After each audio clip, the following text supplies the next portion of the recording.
I wasn't expecting company that Sunday afternoon. The Broncos game had just kicked off, and I'd settled into my recliner with a bowl of leftover chili and the paper. The knock came soft but persistent, like someone trying to sound polite while holding back urgency. I opened the door to find Ethan and Melissa standing on the porch, all smiles and warm eyes, like a couple of sales reps who already knew I'd buy. "Dad!" Ethan beamed, stepping in before I had a chance to react. We were just in the neighborhood and thought we'd drop by. Melissa leaned in for a hug, her perfume the same cloying vanilla that clung to every room in their McMansion. "We've been meaning to visit for weeks, but you know how things get." I nodded slowly and stepped aside, letting them in. Ethan wandered toward the fireplace, eyeing the framed photo of his mother on the mantel like it had moved since his last visit. Melissa made a show of straightening a throw pillow on the couch, her designer purse still looped tightly around her elbow. "Place looks the same," Ethan said, running a hand along the back of my armchair. "Comfortable." I said nothing. Melissa sat, legs crossed, posture too perfect for someone pretending to be casual. "We've been talking about you a lot lately," she began, glancing at Ethan for some unspoken cue. He picked up the thread easily. "Yeah, we just worry, Dad. The house is big. You're here all alone. What if something happened and no one knew for days?" I looked at him, then really looked and saw something else behind the concern. Calculation. I'd spent 40 years reading blueprints for a living. I knew when someone was laying the foundation for something that didn't include me. "You know me," I said, settling back into my chair. "I've always been fine alone." Melissa offered a tight smile. "Sure. But it's different now. You're not getting any younger, Thomas." The use of my first name from her lips didn't land soft. Ethan leaned forward, hands clasped like he was about to pray. "We just want what's best for you. We've actually been looking into some options places that could give you more support. It's not about taking away your freedom." I sipped my lukewarm coffee, letting silence speak. But I already felt the shift in the room. Something had started, and it wasn't just a visit. The brochures came out after the second cup of coffee. Slick paper, glossy photos, pastel color schemes meant to soothe. Ethan pulled one from his coat pocket like it was a magic trick, unfolding it on the coffee table with deliberate care. "It's called Silver Pines," he said, pointing to a photo of a smiling elderly couple in matching cardigans, walking a golden retriever across a manicured lawn. "It's only 10 minutes from our place. Beautiful grounds, 24-hour staff, full medical services." Melissa leaned in, tapping the brochure like it was a menu. Chef, prepared meals, daily yoga, even a library with actual first editions. "Can you imagine?" She smiled as if I should be excited. I looked at the couple in the picture. They didn't look like me. Not in the eyes. Not in the hands. These were people who'd given in. Not people who'd spent their life building something brick by brick. "Sounds like a resort," I said. Ethan laughed a little too loudly. "Exactly. And think of the peace of mind, Dad, for all of us." The pitch was smooth, practiced, too polished. I studied him as he talked how. He avoided my eyes just slightly when he said words like independence and support. How Melissa kept checking her phone like she had a schedule to stick to. "A meeting to follow up on after the close." "And who's paying for this place?" I asked finally. Ethan waved it off. "Don't worry about that. We'd handle everything. This is about you having what you deserve after all these years." I stared at him, letting the silence stretch until it started to make him twitch. I'd heard that tone before. Not from Ethan, but from clients. Young investors trying to buy out family homes, dressed like help but thinking like wolves. "You'd handle everything," I repeated. "That so?" Melissa reached over and placed her hand on mine, her wedding band flashing like a lighthouse. "It's not what you think, Thomas. We love you. We just want to make sure you're safe, comfortable." I looked down at her hand, then back at Ethan, then at the papers spread before me. Silver Pines, chef meals, yoga, and a lock on the door that wouldn't open from the inside. I nodded slowly. I'll think about it. But I'd already decided. I spent the rest of the afternoon saying no without saying the word. I stirred my coffee longer than it needed, stood up and sat down again, made comments about the weather. Ethan kept circling back to the brochure, nudging it closer each time, like I might trip over it and fall into agreement. Melissa, meanwhile, watched me like a hawk in pearl, smiling, nodding, hands folded neatly in her lap. She was waiting. They always wait, these people who want something dressed as concern. I appreciate you looking out for me, I finally said, pushing the pamphlet aside. But this house was built for more than comfort. I still fix things here, still climb ladders, still get my own groceries. I'm not ready for shuffleboard and pudding cups. Melissa's smile didn't flicker. No one's asking you to give up anything, Thomas. We're offering you peace, companionship. I have companions, I replied. My tools, my garden, the quiet. Ethan sighed, rubbing his hands together. Dad, it's not about pride. It's about being realistic. And then Melissa dropped the hammer. Thomas, she said gently, leaning forward with the same voice she used when she'd asked me to co-sign their first mortgage. If Maria were still here, do you really think she'd want you living like this? Alone? Cooking for one? Walking around on slippery stairs? She loved you too much to let you fade away like this. The air shifted. My chest tightened. She said Maria's name like a password, like something she'd earned the right to invoke. I turned toward the fireplace, eyes locking on the photo of my wife in her rose garden, smile caught forever in summer light. She'd want you to be safe, Melissa continued. She'd want us to take care of you. Ethan reached across the table. Just come see it. One quick tour. No pressure. We'll even take you out to lunch after. You love that Greek place, right? I nodded slowly. Not because I believed them, not because I trusted their tone, but because Maria's voice echoed faintly in my mind, soft, warm, and long gone, and I didn't want to argue with a ghost. Fine, I said. One visit. Melissa's relief was instant, like a deal had closed. Ethan patted my shoulder. I didn't shrug it off, but I didn't feel it either. The gate buzzed open with a chirp, and the car rolled into a parking lot too spotless for reality. Thomas glanced at the fountain out front, blue tile, water cascading in controlled spirals. No algae. No rust stains, just performance. The sign read, Silver Pines, Senior Living, in sleek serif lettering, like a country club with grab bars. Inside, a young woman in scrubs with unnaturally white shoes greeted us like we were visiting royalty. Mr. Reynolds, she beamed. We've heard such wonderful things about you. I didn't ask who from. I knew the answer. The lobby smelled like lavender and lemon polish. Not bleach, not medicine. The furniture was plush and modern. A man played piano softly in the corner. Chopin, maybe. A pair of older women sat nearby doing puzzles, their laughter a little too bright, like someone had asked them to rehearse it. Ethan nudged me gently. See? It's like a hotel, with nurses. Melissa linked arms with Mayhair grip firmer than necessary. Let's just take a quick walk around. We can be out of here in 20 minutes. We passed a salon, a craft room, a small chapel with LED candles flickering behind stained glass. It all looked clean. It all looked safe. It all looked fake. A staff member handed me a complimentary tote bag and started listing weekly activities. Tai Chi, movie nights, poetry club. When I didn't respond, he switched to benefits. 24-hour monitoring. 3 meals a day. Prescription management. Discreet personal care. Melissa smiled sweetly. Isn't this what Maria always wanted? For you to be looked after? My throat tightened, but I said nothing.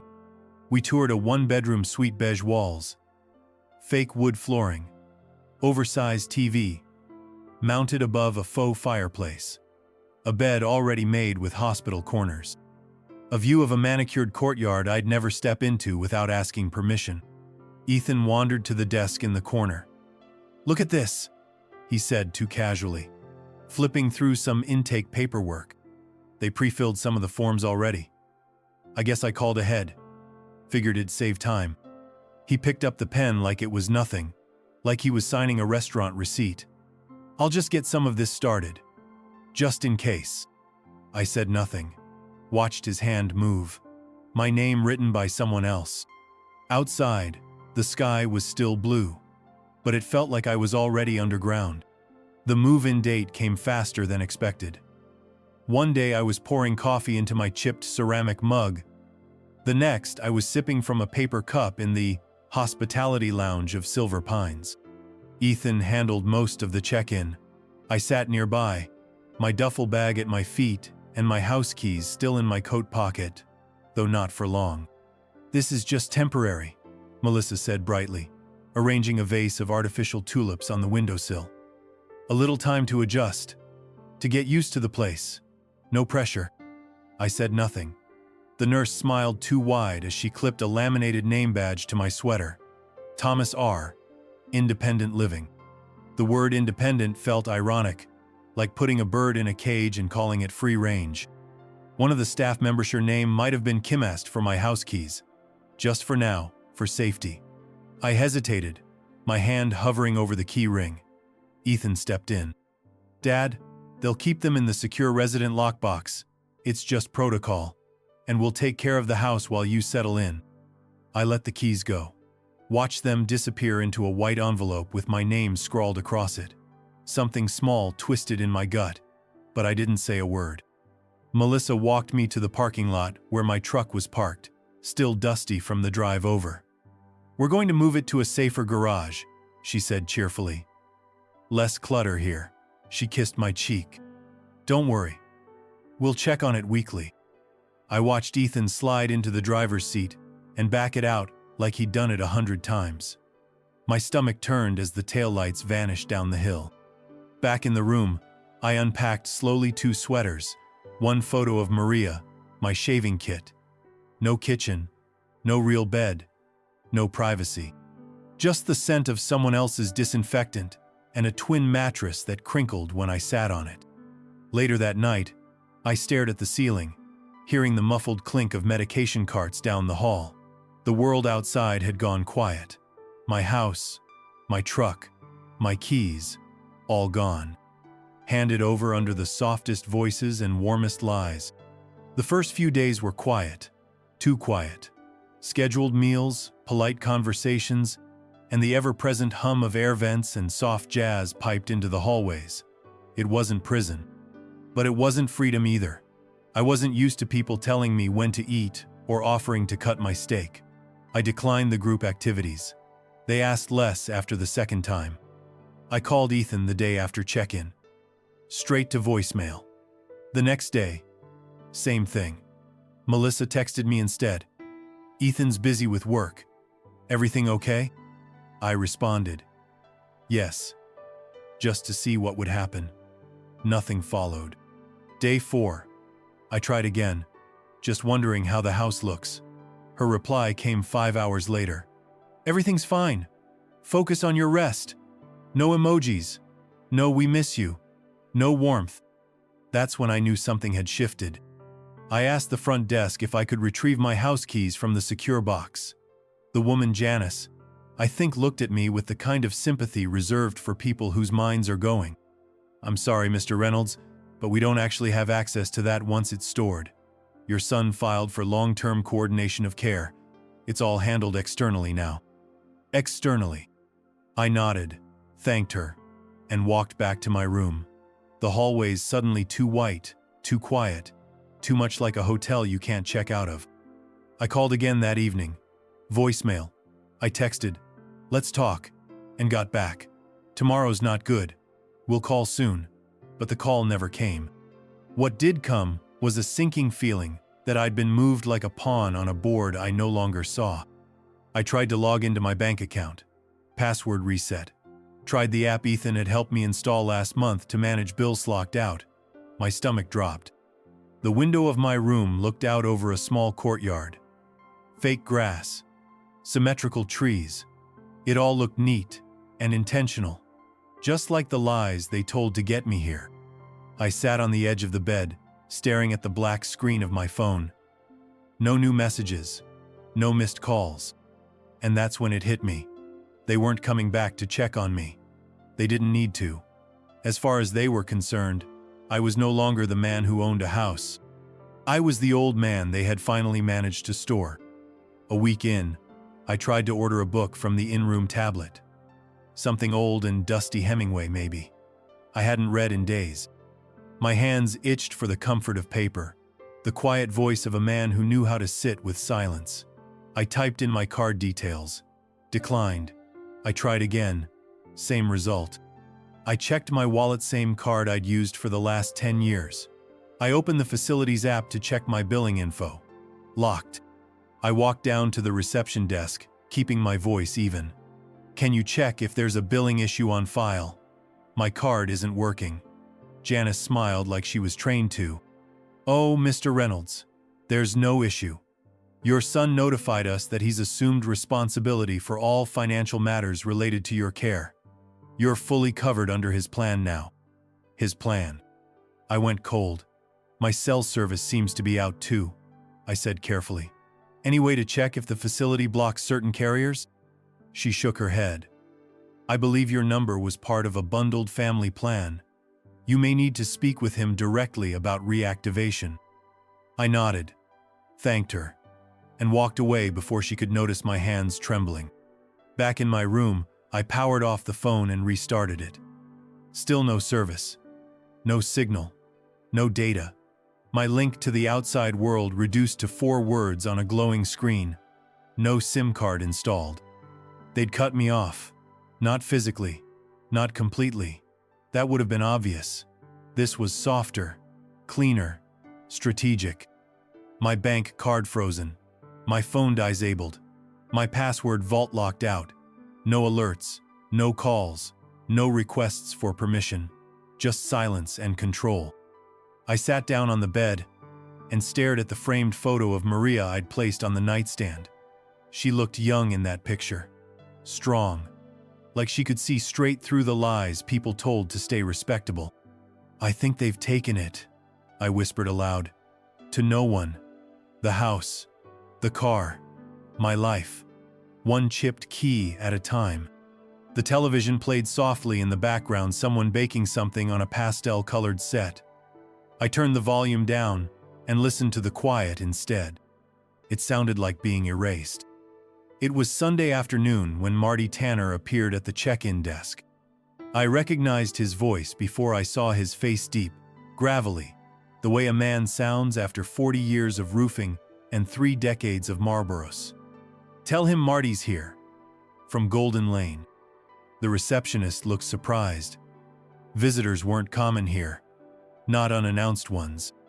He walked into my room like he owned it, hat in hand, worn denim jacket slung over one shoulder. Christ, Tommy, what the hell happened? I stood up too quickly. My knees cracked. You're the first real human I've seen in days. He gave a short laugh, but his eyes were scanning the room, plain walls.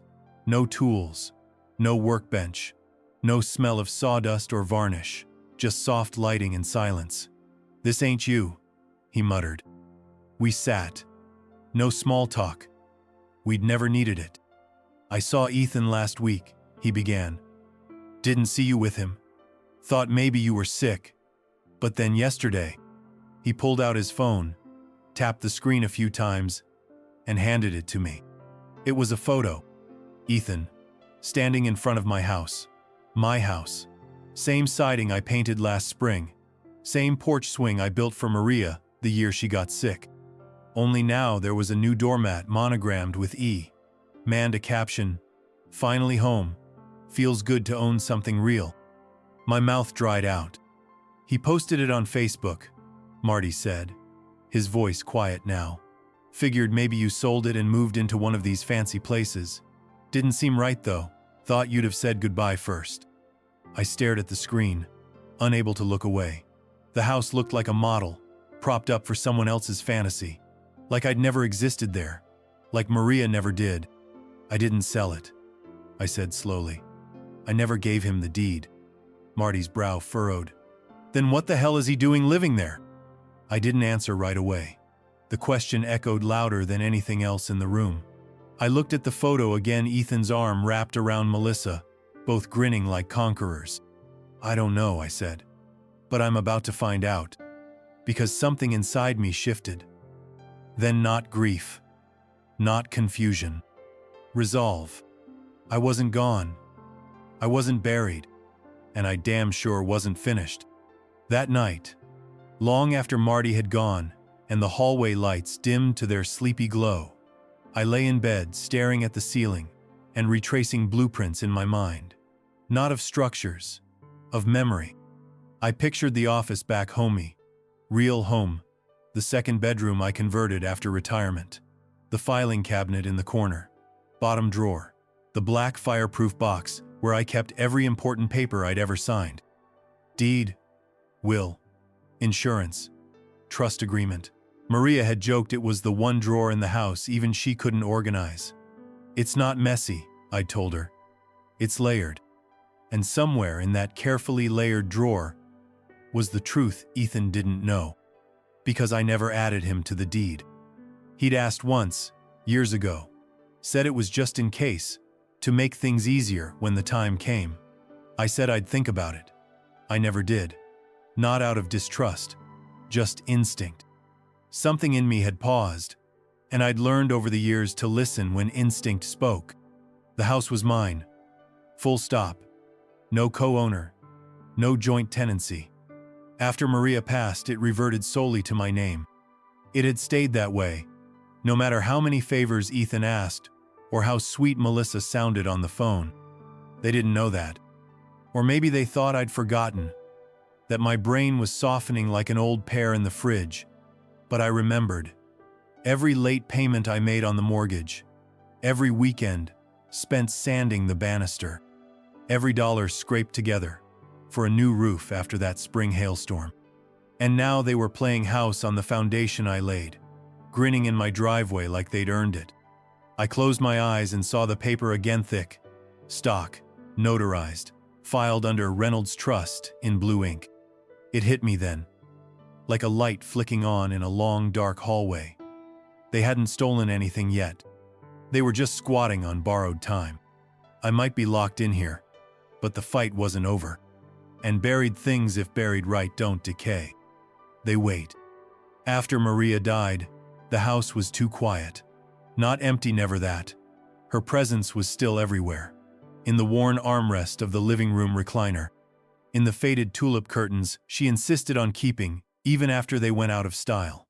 In the grocery list she'd left on the fridge, half crossed out. Milk, eggs, garden gloves. But beneath the grief, beneath the bone-deep loneliness, a part of me kicked into motion. The part trained to plan, to organize, to think 10 steps ahead. I wasn't just grieving. I was securing the future. Our future. Even if I'd be the only one left to live in it. I called our lawyer the month after the funeral. Not to rewrite history, just to tighten it. The will got updated. Cleanly, simply. No drama, no surprises. Ethan would inherit some of the savings. A modest sum. Melissa got nothing. That wasn't spite. It was math. Then came the deed. The lawyer-sharp woman, younger than Ethan but 3 times as prepared, walked me through options. I didn't want the house to fall into probate. I didn't want banks or courts deciding what happened to it. And I sure as hell didn't want my son rushing in with a power of attorney and an open moving truck. So we created the Reynolds Living Trust. Revocable, flexible, but with one important detail. I named myself the sole trustee, and only I could dissolve it. Only I could transfer ownership. Not Ethan. Not Melissa. Not anyone else. Unless I was dead. And I wasn't. Every page was signed in triplicate. 1 copy with the lawyer. 1 in my safe. 1 in that bottom drawer, under the old utility bills, and Maria's funeral program. I'd even labeled it, "In case of fire," or idiots. I hadn't thought about that file in years, but now it felt like a weapon. They thought they had me boxed in, that I was finished. But I was the man who'd framed this house, beam by beam, with calloused hands and graph paper plans. And I hadn't built anything in my life I didn't know how to take back. His name was Joe Whitman, walked with a cane and a permanent scowl, but not because he was mean. Joe just didn't waste energy on pretending. He sat alone at breakfast every morning, reading the paper cover to cover, while everyone else argued over bingo sign-up. We hadn't spoken more than a polite nod until the morning I sat down across from him and said, "You ever handle property law?" His eyes didn't move from the crossword. "Why?" "You look like someone who used to wear a tie and hate it." That got a smirk. He folded the paper and gave me a long look. One practiced from years of judging liars across deposition tables. Paralegal. 35 years. Insurance, probate, estates. Close enough. I told him the short version. My son. The nursing home. The canceled card. The silence. Then I paused, testing the air, before saying the rest. The house was put in a revocable trust 5 years ago. I'm sole trustee. Ethan doesn't even know it exists. Joe sat back, expression unreadable. And the deed? In the trust's name. Still controlled by me. He nodded slowly, the gears turning behind his eyes. You've got more leverage than you think. I leaned in, lowering my voice. Can he do anything? I mean, legally? He's living there now, calling it his. Joe snorted. Call it what he wants. Unless your signature's on a transfer document, that house is still yours. Ethan's not an heir until you're in the ground and… even then. Only if the trust says so. I felt something uncoil in my chest. Not relief. Not yet. Just the faintest crack of light in the dark. Joe sipped his tea. You got copies of the trust somewhere safe? 2, I said. One in my bank box, one in my home office. Joe nodded. Good. Make sure he doesn't get near either. People do stupid things when they smell equity. He folded the paper again and stood with a wince. You planning to fight? I didn't hesitate. I'm planning to remind my son that I built that house with my hands, and I can take it back the same way. Joe gave a satisfied grunt. Then you'd better move fast. The next morning, I found Joe by the koi pond, feeding the fish bits of stale bread and watching them like a man who'd seen too many people circle the drain for real. I brought coffee. Black. No sugar, he'd mentioned it once. The way men do, as if asking for help is a negotiation. So, he said, sipping. You still thinking about the house? I haven't stopped. Joe nodded, approving. Good. You've got options, Thomas. More than you think. I listened carefully.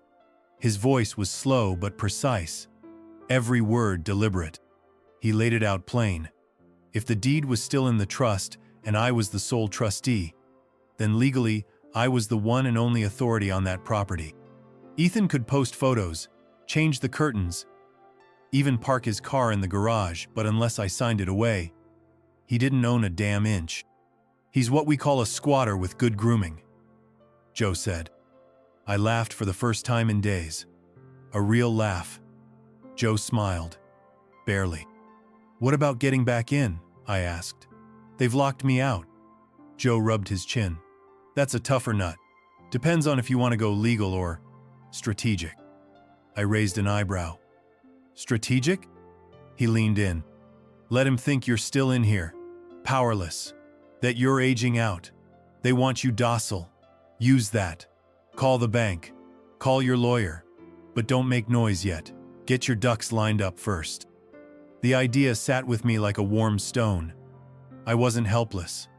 I'd been disarmed. Yes, but not defeated. I still held the deed. I still had the trust. And I still had my mind. You know, Joe added, tossing another bit of bread into the pond. People like your son, what they really steal isn't property. It's identity. They try to convince you you're done. That you're just waiting to die. He looked at me hard. But you're not. No, I said, standing straighter. I'm not. Ownership isn't just paper.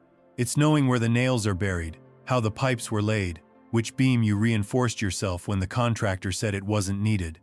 That house was mine, still was. And now, I had the proof. It was sometime around midnight when I remembered the bank box.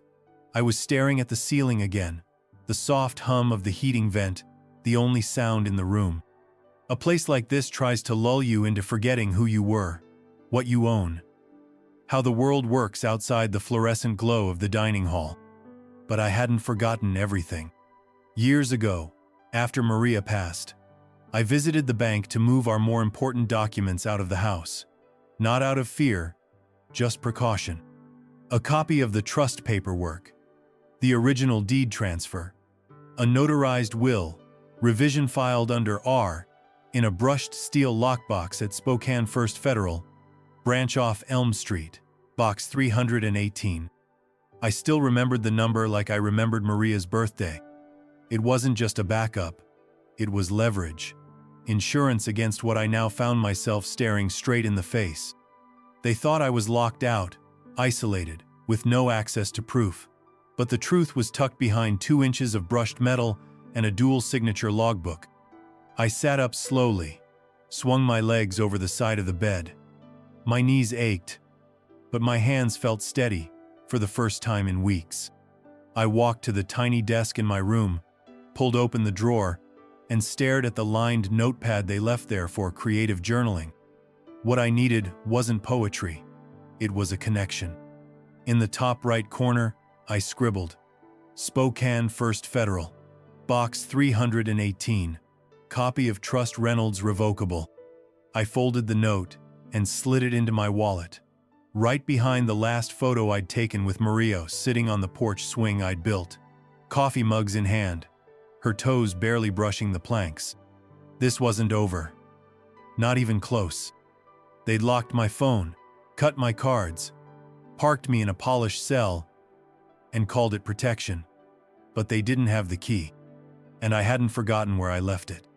The next morning, I found Joe by the vending machines, thumbing through a crossword puzzle and pretending not to wait for me. "Need a favor," I said.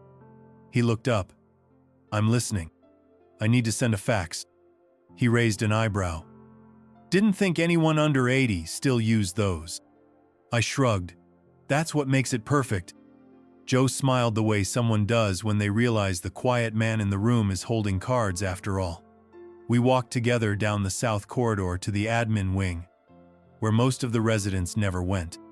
The door to the office was cracked open, the smell of toner and burned coffee filling the air like old bureaucracy. The receptionist was gone, probably on break. Joe slipped behind the desk like he'd done it 100 times. "You got the number?" I handed him the card I'd scribbled on. "Attention, Douglas Klein, branch manager. Urgent. Request confirmation of box 318 contents and access instructions. From Thomas Reynolds." He read it, nodded once, and started punching buttons like an old pro. I stood, watched near the door. The fax machine whirred to life slow, deliberate, like it knew this wasn't just paper. This was proof of life. Joe fed the letter through, 1 page, then a second with my signature. No digital trails, no email threads to intercept, just toner, paper, and a whisper sent through wires. "Think they'll respond?" I asked. Joe looked at me, calm and unshaken. Bankers always respond, especially when you still technically own a house that appraises over 7 figures. He handed me the confirmation slip. Fax sent. 9:37 a.m. Success. I folded it carefully and tucked it into the inside pocket of my cardigan, right over my chest. "Now we wait," he said. "No," I replied. "Now we prepare." Because once that reply came through, I'd have everything I need: paper, precedent, and possession. Not just of the house, but of my story. And I was going to write the ending myself. Her name was Jenny. Early 30s, sharp eyes. The kind of nurse who didn't waste time fluffing pillows or asking questions twice. She brought my meds every morning like clockwork, and had a way of talking without condescension, which made her rare around here. I'd always been polite, kept to myself. But one morning, while she checked my vitals, she glanced at the file in her hand and frowned just slightly. "You know," she said softly, eyes still on the blood pressure cuff, "your chart says you're fully independent, no cognitive decline, no mobility risk. So, why are you in long-term?" I blinked. Most staff just accepted the paperwork at face value. "My son thought it would be safer," I replied dryly. Jenny looked up then, eyes sharp and clear. "Safe for you or for him?" I said nothing, but I didn't have to. She folded her arms, dropped her voice. "My dad was in a place like this once. Same setup. My brother pulled strings with some half-baked POA and moved him in before he could fight it. Said it was for his own good. Took the truck, cleaned out the joint account, sold the house." I turned fully to face her. "And your dad?" "Never got out. Died a month before we could get the paperwork reversed. He used to say it felt like living inside a padded lie." She sat on the edge of the chair, voice low, firm. "Tell me what he took from you." I handed her the bank letter, the copy of the trust summary I'd kept folded in my sock drawer. She read every line like she'd been trained for it. Then she looked up and nodded once. "Not sympathize, solidarity. I can't blow the whistle without risking my job. But if you need phone time, copies, quiet access to the admin printer," she smiled, "I know which keys still work." For the first time in weeks, I felt the walls bend, just slightly. "You're sure you want to help?" She nodded. "Let's just say I owe my old man one."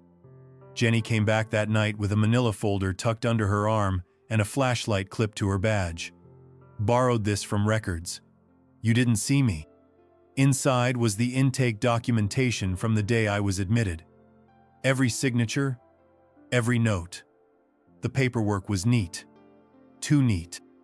On the second page, my eyes locked onto a line I hadn't expected to see. Power of attorney. Ethan Reynolds. Submitted March 3, 2016. My stomach dropped. That form was nearly a decade old, drawn up when Maria was first diagnosed, and Ethan offered to help manage her appointments. Back then, it had seemed like a kindness. But it wasn't valid anymore. I flipped to the last page. No financial POA, no guardianship orders.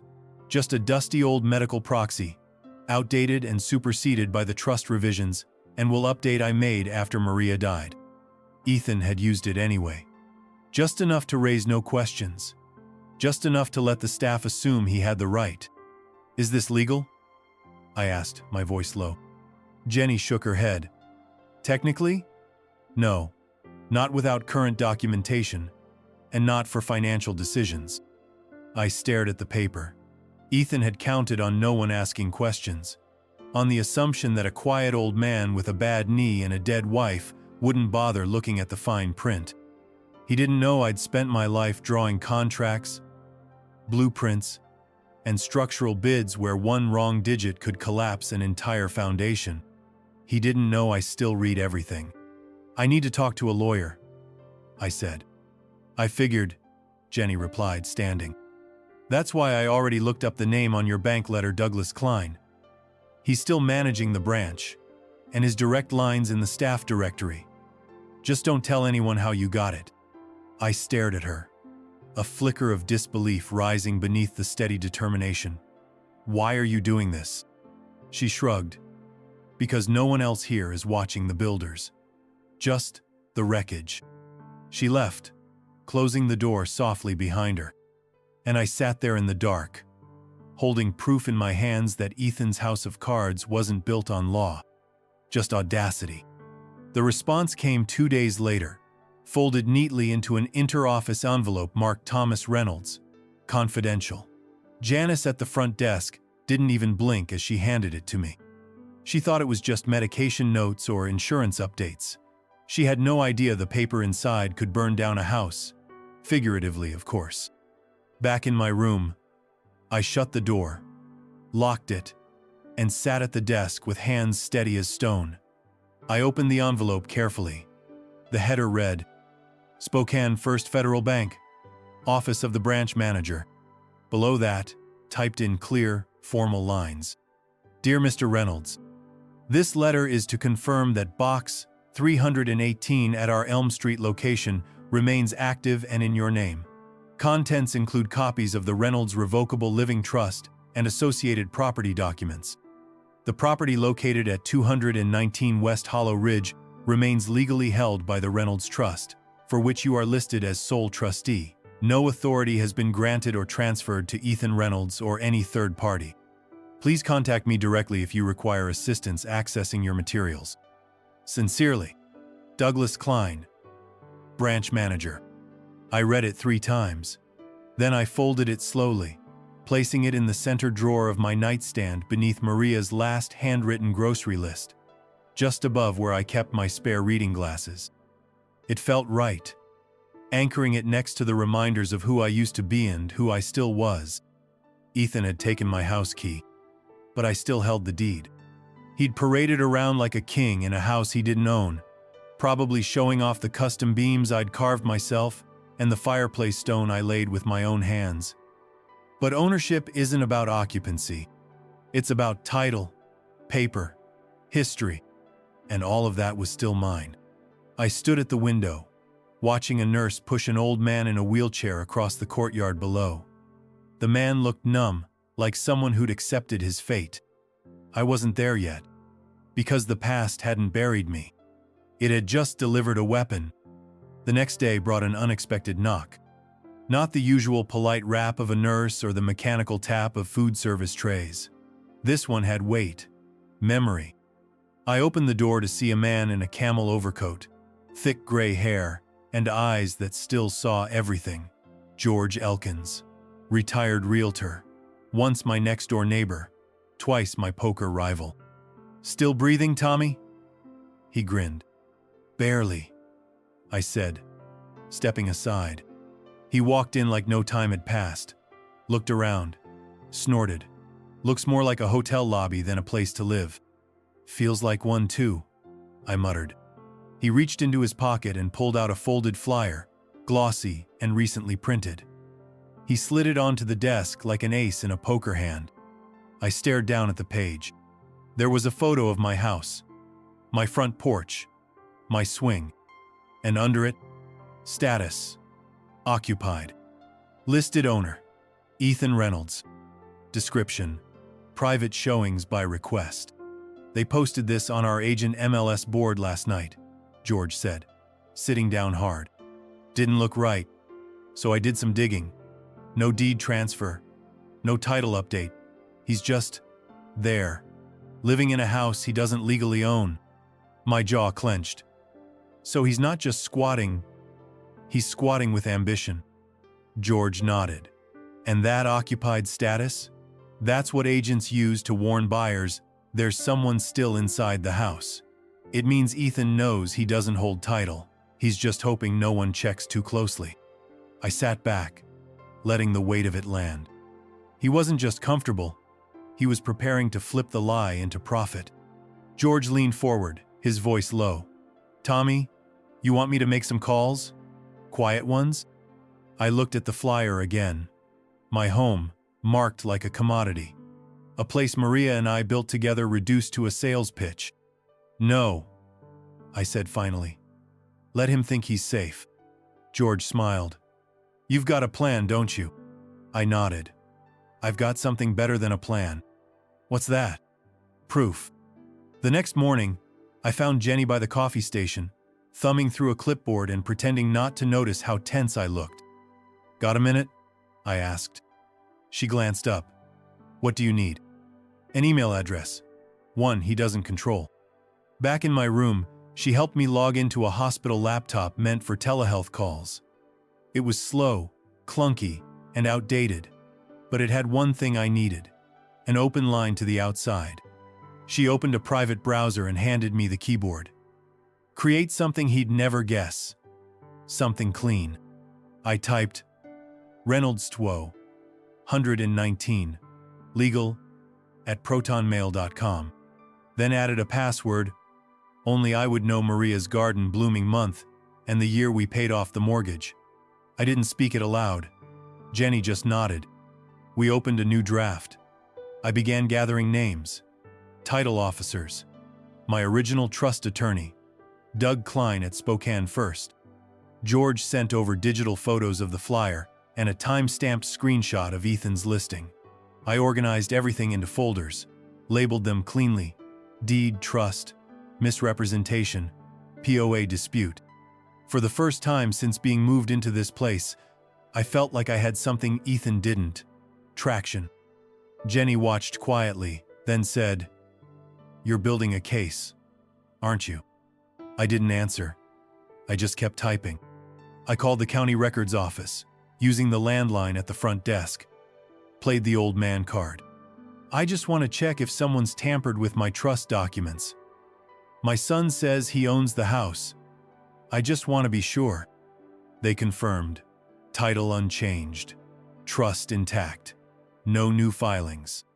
Ethan had lied to everyone. But not the system. Not yet. Jenny glanced at the printed flyer tacked to my wall and shook her head. "You're doing this smart. Quiet. No yelling. No drama. I built a life that way," I said. "Quiet holds more weight than noise." When she left, I stared at my inbox. I had the facts, the paper trail, the name. Now I just needed the one man who could bring it all together.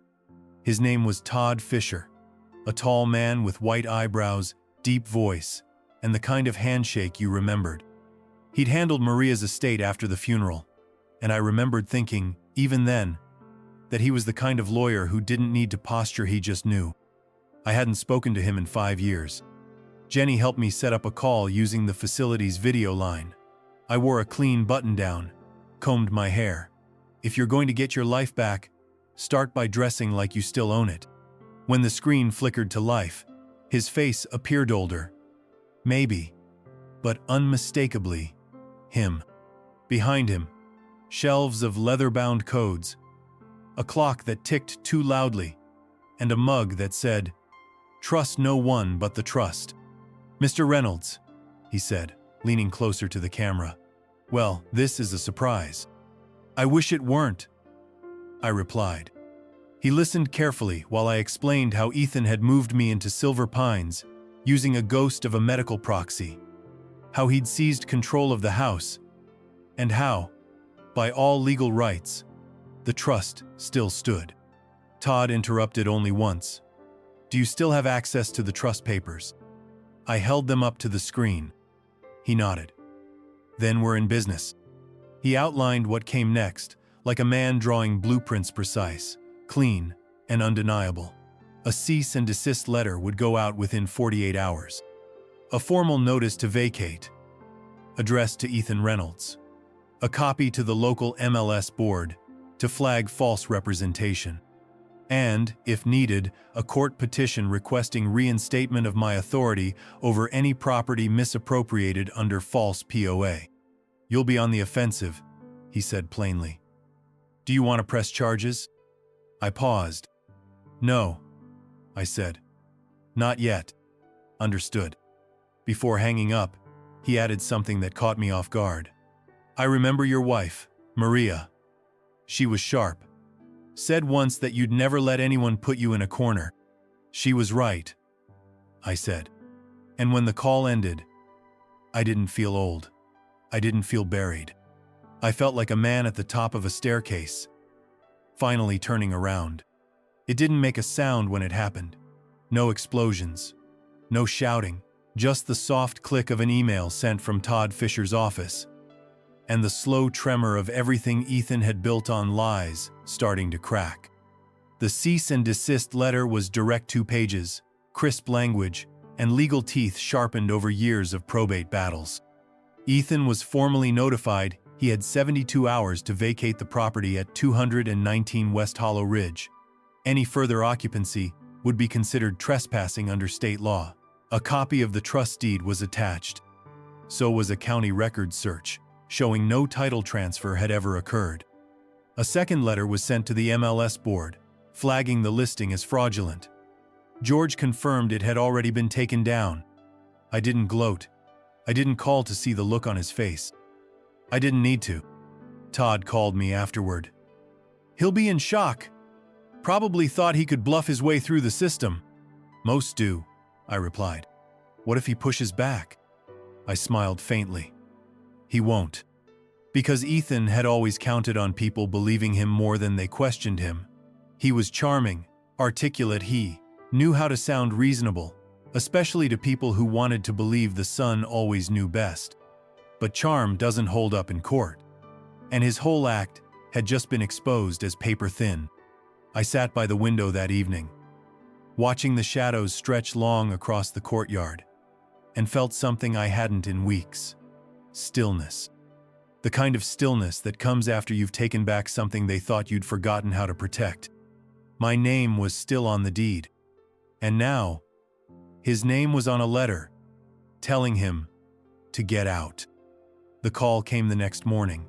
I knew it was her before I answered, and Melissa's calls came in blocked, like even the number knew better than to show itself. I picked up. Thomas. Her voice was clipped, cold, the kind of voice used in country club disputes and quiet betrayals. Morning, I said calmly. What the hell is going on? She snapped. We got a letter from some attorney claiming we have to leave your house. Is this some kind of mistake? No, I replied, folding the corner of the newspaper I wasn't really reading. It's not a mistake. Her tone sharpened. You're confused. Ethan said you gave him permission, that you wanted this. You agreed it was time to downsize. I never signed the deed over. I interrupted. I never put him on the title. And the trust is still in my name. There was a pause. Short. Sharp. You're seriously doing this now? After everything we've done for you? I laughed once, quietly. You mean after moving me out of my home under false pretenses, cutting off my phone, canceling my bank access, and listing my house behind my back? You're being dramatic, she hissed. You don't know what you're talking about. I know exactly what I'm talking about. I stood, walked to the window, watched the wind rustle the leaves along the outer fence line. You always wanted that house, I said. You never saw it as a home, just a prize, something to flip or flaunt. Her silence said more than words ever could. So I gave her the part I'd been saving. It was never your house, Melissa. And it never will be. She hung up. I didn't smile, didn't celebrate. I just set the phone down gently, sat back in my chair, and breathed. Because sometimes revenge doesn't come with fireworks. Sometimes it comes with the sound of a dial tone. The papers came through faster than I expected. Todd worked fast. Too many years of seeing clients wait until it was too late. With Jenny's quiet help and the mountain of documentation I'd gathered, the court didn't hesitate. A judge issued a reinstatement order authorizing full legal access to my property at 219 West Hollow Ridge and a temporary injunction against Ethan and Melissa to prevent interference. It was official now, not just truth, but law. Jenny found me that afternoon on the patio, watching clouds drift across a silver sky. She handed me the envelope without ceremony. You're going home, she said softly. I opened it, read each line slowly, like it was a blueprint to my life. The order wasn't flashy. No grand language. Just facts, authority, and my name printed where it still mattered. Most Thomas Reynolds, trustee and owner. I nodded, folded it, and slipped it into my coat pocket. Not with pride, just with the quiet satisfaction of a man who knows what's his. Thank you, I said. Jenny smiled. You did the work. I just passed the wrench. The facility director called me into her office a few hours later. She didn't know the full story, just enough to sound concerned. We received confirmation of your discharge request. Your son isn't my legal guardian, I interrupted. And he doesn't own the house. She blinked, flustered, then nodded. Of course. If you need help coordinating the move. I've already arranged it, I said. Because I had. George would pick me up in the morning. And this time, no one would be taking my keys. That night, I packed slowly. The framed photo of Maria, the folded banker's letter, the flyer of my stolen home. I placed them all in a single duffel bag, zipped it shut, and sat by the window. I wasn't just going home. I was returning as the man who built it, the architect. They were already outside when we pulled up. Ethan on the porch, Melissa pacing the driveway like she was waiting for a valet. Both dressed casual, but too polished like they knew what was coming and were still hoping to sell the lie. George parked quietly. I stepped out slowly, cane in hand, duffel over my shoulder. No theatrics, just presence. Todd's assistant arrived minutes later, serving the notice in a tan envelope. Melissa snatched it before Ethan could grab it. "What is this?" she snapped, eyes darting over the legalese. "Some kind of scare tactic?" "No," I said evenly. "That's your 72-hour notice to vacate. It's already been filed with the court." Ethan stepped forward, his tone all fake calm. "Dad, come on. We don't need to get lawyers involved. This was all a misunderstanding. We were just helping." "You filed a fake POA," I replied. "Moved me into care I never authorized. Accessed my accounts. Tried to sell my house. It's our house," Melissa snapped. I looked her square in the eye. "No, it never was." Ethan tried to keep control, hands open, voice softer now. "You don't want to go through with this. Think about what it looks like." I have. The silence that followed wasn't empty. It was decisive. They both stood there, mouths slightly open, hearts racing beneath smug faces that had finally cracked. For the first time, I saw what they really were: not family, not caretakers, just opportunists caught in the light. George stepped beside me. "Want me to wait while they clear out?" I shook my head. "No. Let them feel the space shrinking." As we stepped inside, I paused on the threshold. Same creak in the floorboard. Same scent of dust and linseed oil. But it felt different now. It wasn't just my home again. It was mine, on my terms. And they couldn't take that not anymore. The story broke 3 days after the eviction. George had a friend at the Spokane Ledger, someone who owed him a favor from back when interest rates were still under 6%. The article ran on page 2, just beneath a city council squabble and a minor fire at the dog park, but that didn't matter. The headline was short, pointed. "Elderly architect reclaims home from greedy son." The piece was fair, almost clinical. It detailed how a local man had been moved into a care facility under questionable pretenses, how his adult son had taken control of his property without legal authority, how a quiet legal battle ended, with the rightful owner returning home. It didn't name names beyond mine: Thomas Reynolds, 76, retired builder. But in a town like this, you don't need full names for people to connect dots. Everyone who mattered already knew who Ethan was, and who he wasn't. By noon, the story had spread online. By 2 o'clock, it had hit the community Facebook group. Comments rolled in, some supportive, others shocked. A few angry in that righteous digital way people get when a moral boundary is breached in their zip code. Disgusting what some kids do to their own parents. Glad the court stepped in.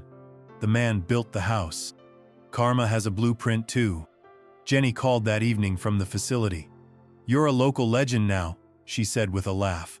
One of the residents printed the article and taped it to the bulletin board. "I never wanted attention," I said. "I know," she replied. "But sometimes the quiet ones deserve the loudest justice." I hung up and sat at the dining table staring at the paper copy George had brought over.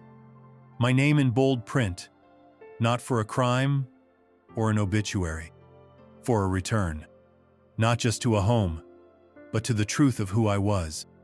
The house was still standing, structurally sound, foundation strong. The walls hadn't shifted, and the plumbing still hissed when the water kicked on. But that's where the good news ended. Inside it was gutted not physically, but spiritually. Furniture out of place. Photo frames empty. My old toolbox gone. So was Maria's quilt from the living room sofa. I found a drawer half filled with receipts from a local pawn shop. Melissa's name was on most of them. They hadn't just lived here. They'd scavenged. The old oak coffee table I built in 1992, replaced with a cheap plastic knockoff. The brass clock Maria inherited from her mother vanished. And in the guest room, my filing cabinet, the one with every manual, sketch, and plan I'd ever drawn, was pried open and picked through. But the important files were already safe. What had been stolen were memories, touchstones. And I knew better than to chase what's already sold for pennies. George stood in the hallway, shaking his head. "You want me to call the sheriff?" "No," I said quietly. "Let it go." "What about pressing charges?" "She stole half your—" "I didn't come back to fight. I came back to live." I picked up the broken picture frame from the floor. Maria in her garden. Smudged glass and Holland carried it back to the dining room. I cleaned the photo gently with the edge of my sleeve, then set it back where it used to be. "I'll fix what I can," I said, mostly to myself. The floors would need sanding. The kitchen needed new cabinet pulls. The bedroom needed light again. But the house was still here. The bones were still good. And so was I. That night, I slept in my own bed, not a twin mattress in a care unit. I left the window cracked open, let the night breeze come in like it used to. In the dark, I could almost hear Maria's footsteps in the hallway. Soft and steady. They took things, but not the foundation, not the soul, and not me.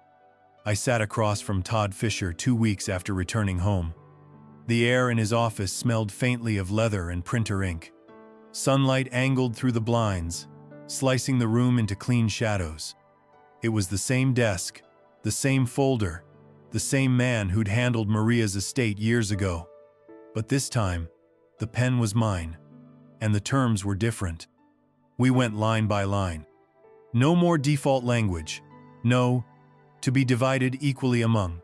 No gray areas. This version was sharp, clear.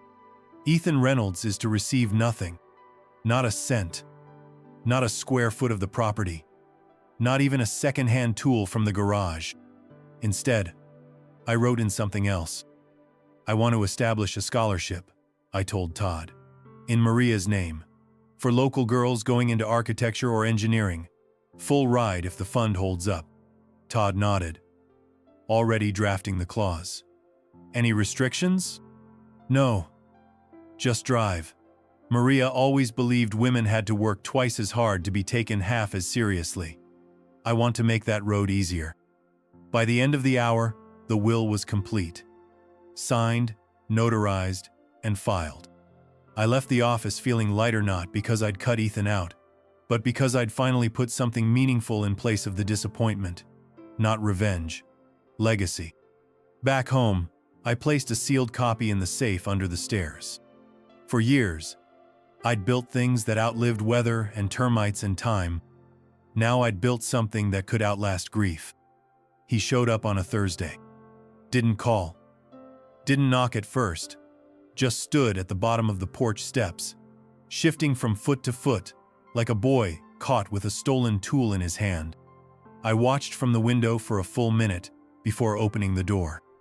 "Dad," he said, voice hoarse. "Can we talk?" I didn't answer, just held the door.